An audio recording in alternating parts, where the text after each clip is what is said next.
The Nith River is a river of split personalities. Most of the year, it's a slow-moving, peaceful waterway where the only danger is running aground or getting dive-bombed by a family of swallows coming from the muddy riverbank.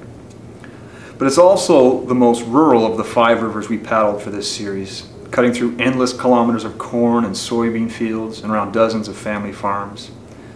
We set in at a bridge near Phillipsburg and paddled to New Hamburg, passing through some of the prettiest parts of Wilmot Township that you'll never see by car. In the fall, the water runs really low, and we did as much walking as we did paddling in the early going. The Nith is an agricultural river, with cows watching us from the riverbank and even livestock wire strung up across the water at one point to guide the animals.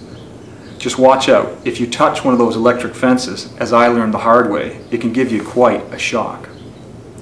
But as placid as it usually is, the Nith can also sometimes be a raging, roaring river during spring floods. It can be a river that ruins basements, destroys homes, and even claims lives. One of the people we met on our paddle was 24-year-old Andreas Fenning. In March, Fenning from New Hamburg drowned while goose hunting on the swollen river.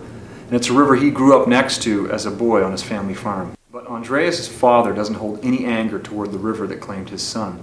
It's not the river's fault, he told me.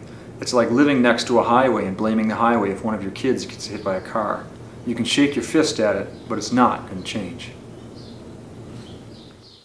It is a slow river, and it's a very low water river until you get closer toward New Hamburg. And as you get closer to town, you start to get the buildup from the dam that's in New Hamburg, and the paddling becomes better and better. You start to see people who have got docks and riverboats along the waterway, and it becomes actually very nice paddling. It becomes very easy going. But further upstream, it's really hard to paddle without having to get out and to portage quite regularly.